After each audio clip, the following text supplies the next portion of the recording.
themselves later. When the U.S. military dumps millions of gallons of nerve gas on the east coast of the U.S., they don't say a word. Thousands of companies are creating transgenic cross-species hybrids, splicing plants, animals, and insects, and releasing the new organisms into the global biosphere, vandalizing the very genetic code of the planet. And large environmental organizations do nothing. The corporate elite of the planet intensified their push for a global taxation system with a year-long build-up to the live Earth hysteria held on July 7th, 2007 on 7 continents. World leaders announced that saving the Earth was the new organizing principle for humanity and hailed it as the planet's new religion. They claimed that CO2, which plants breathe, was killing the Earth, and that we must reduce the number of children we have to curtail our carbon footprint. Countries across the world marked the day by passing new carbon tax schemes and raising taxes on gasoline, natural gas, and electricity. It is a scientific fact that the sun is the main driver of planetary climate, and the measurements are clear. The sun is becoming hotter, brighter. It has been slowly increasing thermal output in the last 100 years, causing warming not just on Earth, but throughout the solar system. But the scientific facts and even the order of the planets didn't matter to one of the chief organizers of Live Earth, David Mayer de Rothschild, heir to the British arm of the Rothschild fortune, when we spoke to him. When I called Rothschild on the order of the planets, he just laughed, thinking the audience wouldn't get it. He continued to count on the population's ignorance and claimed that the global warming lobby has nothing to do with carbon taxes. I guess he hadn't spoken with his good personal friend, Al Gore. Global warming, the time for debate is over. I think what you have to realize is that being environmentally sensitive and making money aren't mutually exclusive. There's a lot of money to be made in addressing this issue. But you guys are gobbling up all the world's concern to just simply line your pockets and make kids read your book in schools and do all this. It's a business, just like you said, Rothschild. It's not. Do you think I make any money out of this? It's the same thing. It's the same thing your your money-changing ancestors did. They're in Germany, Red Shield, and I'm calling you out, Red Shield. We know it's a scam. A pollution-based tax system, principally CO2. We're causing it mainly, vast majority of it. The consequences are bad and will be catastrophic unless we act.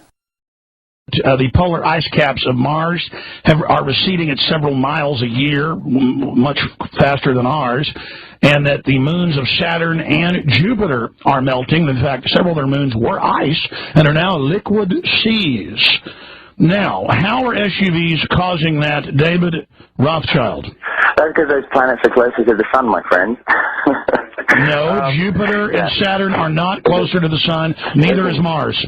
Yes, sir. I think you'll find, right, that the very simple matter, and what I wanted to say, and this is my final point, forget your taxation theory, because actually it's not taxation. Put a price on the carbon. A tax is the best way. Cap and trade can also do it. If there were a carbon-based tax, would there be a need for an economy-wide cap and trade system? They are not either or. We can do both. I am in favor of both.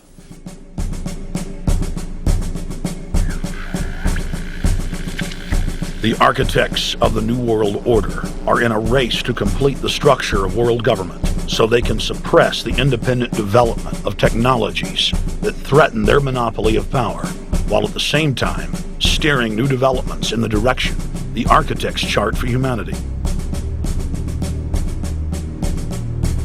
The technocrats call their governing system the final revolution because in the past, empires were enforced militarily. Now enforcement is primarily psychological and economic, and society itself is a construct of the elite who operate outside the controlled paradigm and control the civilization within Just as a child maintains the environment of a fish tank, we are like lab rats living out our entire existence, never questioning the confines of the cage or the scientists who experiment on us. New World Order engineers have hijacked human destiny. Its controllers have closely studied human behavior for more than 100 years and are now steering us with expert control, using our primitive drives and desires as levers.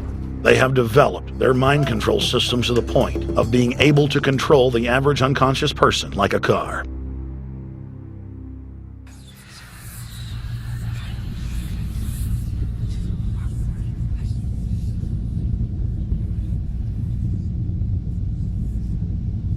Eugenics dominated the 20th century. Its ruthless spirit has now metastasized into the fields of genetics, nanotech, and robotics. But that's not surprising. From their inception, all three disciplines have been dominated by eugenicists. The billionaire founder of Sun Microsystems, Bill Joy, courageously went public in 2000 to warn of a cancerous consensus among the technocratic elite that at best humanity would be completely enslaved by the year 2030, and at worst, mass extermination of everyone but the elite would take place.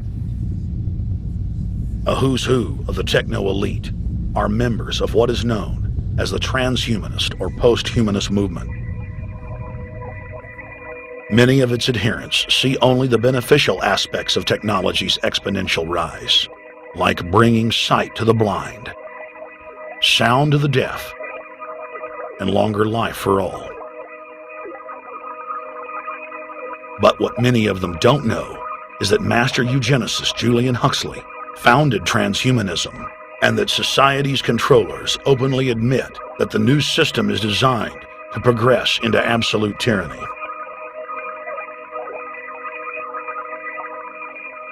Leading transhumanist Ray Kurzweil boasts that technological advancements will allow those that can afford it to live forever, but admits that most won't be able to keep up with the new master race. The drive for world government is now all about who will control and have access to radical life extension systems.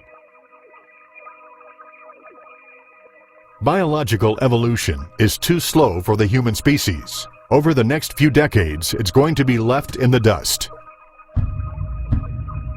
Transhumanists believe that they will attain the fountain of youth by merging with technology. Now, it may be within their reach. Decades ago, transhumanists said that if you did not accept augmentation or enhancements, you would no longer be able to get jobs. And now it's happening today. The elite who occupy the commanding heights of digital reality are suicidal nihilists. Suicidal nihilists know that there is no longer any substantive purpose to their willing, but they would always prefer to go on willing than not to act at all. They can very happily ally themselves with the notion of nuclear holocaust or perfect exterminism. Technology has become so powerful in its capacity for destruction that free humanity cannot afford to let psychopathic technocrats with delusions of grandeur repeat the mistakes of their forebears, because it is highly probable that this time they may destroy everything, including themselves in their mad rush for godhood.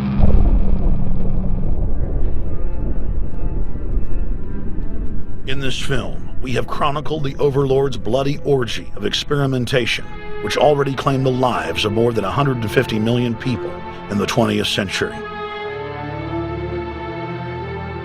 And now, they are promising to deliver an invincible tyranny that will dwarf their past exploits. In the days of World War II, there were sovereign nations and armies to stand against Hitler's final solution.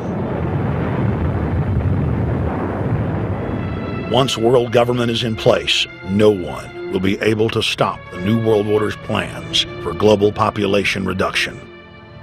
For those immune to psychological programming, hundreds of FEMA camps have already been built throughout the United States. In their quest for population reduction, no method is off the table.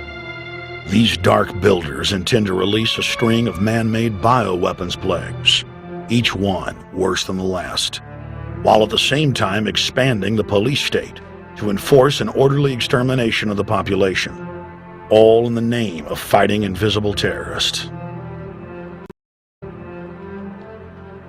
And the Georgia Guidestones stand today as a cold testament to the elite's sacred mission. To have a two-class system where the underclass are forced to live as slaves in tiny enclosed cities, while the elite enjoy the land of the earth, evolve into superhumans with the aid of advanced implantable technologies, live eternal lives, and travel throughout the cosmos. This is the promise given to the inner members of the New World Order and the agenda of the Bilderberg Group.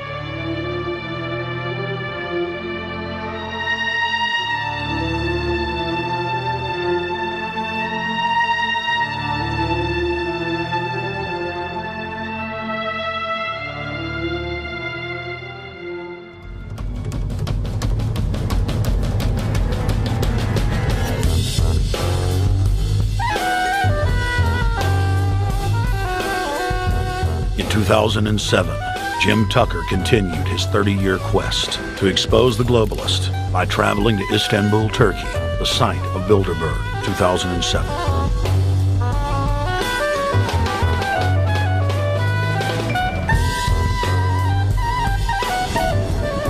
Jim Tucker, thank you for coming on, my friend. It's always fun.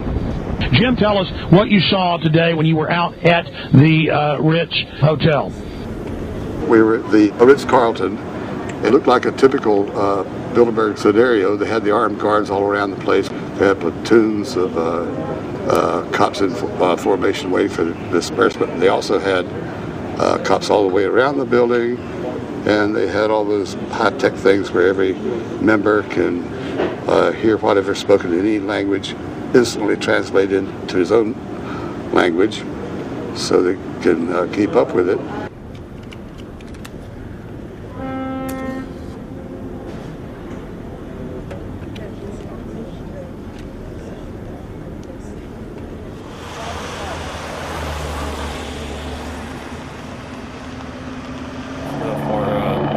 Spotlight then, I'm doing the same thing for American Free Press.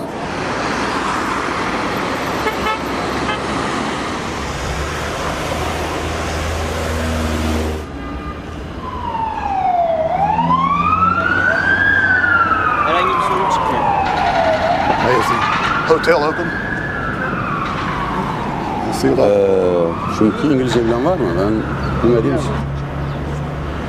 Let's just ask him directly.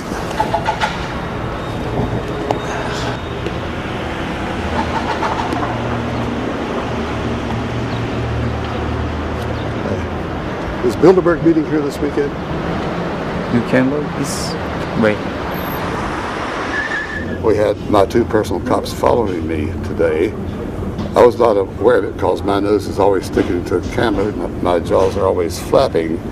But the TV crew said those guys are going to follow you.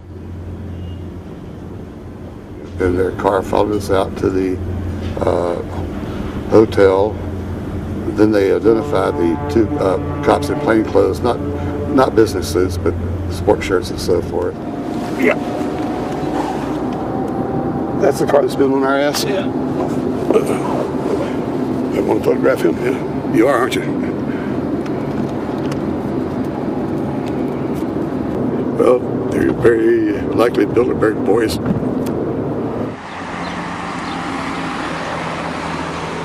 John Elkin, owner of Fiat and a fellow Bilderberger, thought that they could take a stroll off the grounds without being noticed by the commoners. I was thinking about that.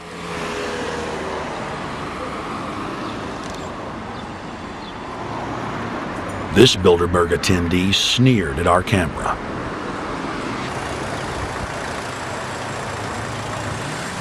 This carload of kingpins gave the media a murderous look and seemed shocked that they would dare point a camera in their direction.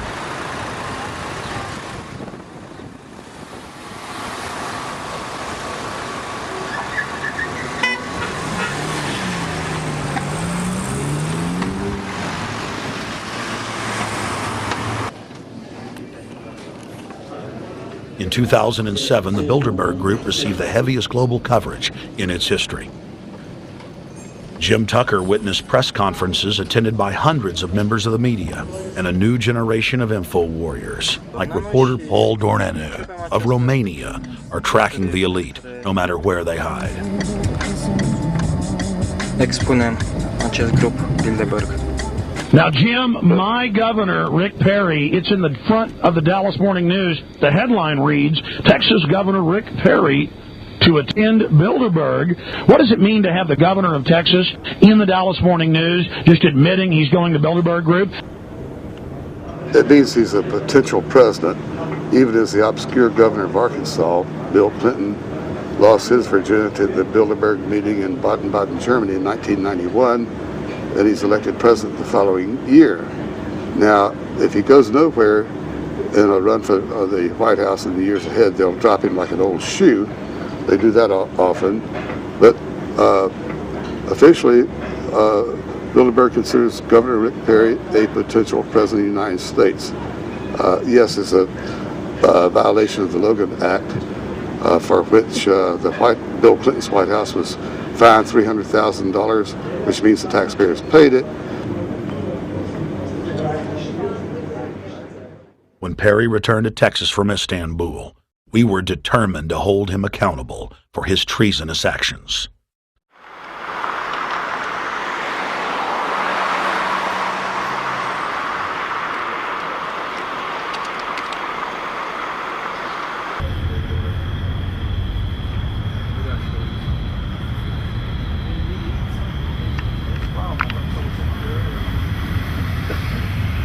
We don't want our roads, our water, our power plants, our entire infrastructure turned over to the New World Order. And we tell you now, the people are rising up and learning what you're doing, and they're angry. And they're tired of it.